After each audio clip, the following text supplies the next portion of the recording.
Right now, we're punching out the holes on the bottom of the EcoFlow Smart Home Panel 3 because we decided that we're gonna put this box right underneath it, and that box is where all the connections are gonna go for the EcoFlow Delta Pro Ultra X.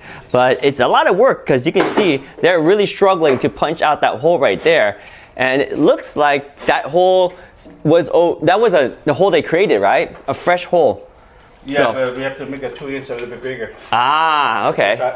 This box comes with the 2-inch hole. Oh, interesting. So they didn't have a punch out for it. They do got a small 1.5 inches, so that's why we have to make it a little bit bigger. Ah, okay. So some customization needs to be done. It's not as turnkey as I thought because this is not a do-it-yourself type of setup. You do need to have professionals. They have professional tools. They have the experience, and look how nice they do everything. Like they make sure to not scratch the unit. They make sure that you got 2 people so they can handle the workload. Everything is really nice. I'm super excited. They're gonna make it happen. They plan it out to install this up there. I'm not sure how they're gonna do it, but I have faith that it's gonna look so nice when it's done. And the EcoFlow Smart Home Panel 3 is a beautiful smart home panel. It's gonna look so good on the wall, plus the functionality is gonna be great because we're gonna use it for energy arbitrage. We're gonna collect power from the grid during the night when energy is cheaper, store it into the batteries, and during the day, we're gonna use the power from the battery because energy is more expensive during the day. Now, the EcoFlow Delta Pro Ultra X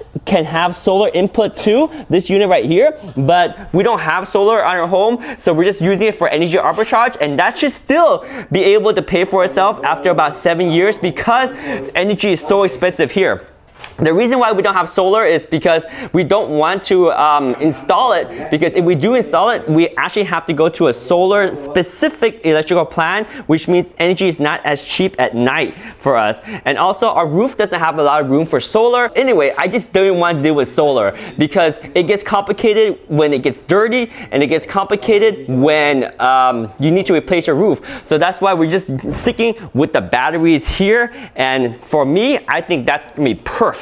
So we are getting our EcoFlow Smart Home Panel 3 installed right now, and they're sizing up the job to see how it will be sized up. In terms of permit, I learned that you can have the permit done 2 ways. You can either have the professionals pull a permit and then they'll handle everything, or they can finish the job and then they'll hand it off to the homeowner, which is me, to go ahead and apply for a homeowner's permit pool, which is cheaper, and I have to sit and wait for the inspectors to come, but they'll do their job and they'll do it to code and everything. So that's how we're gonna handle the permit on this. We'll see how that part goes, but so far, so good.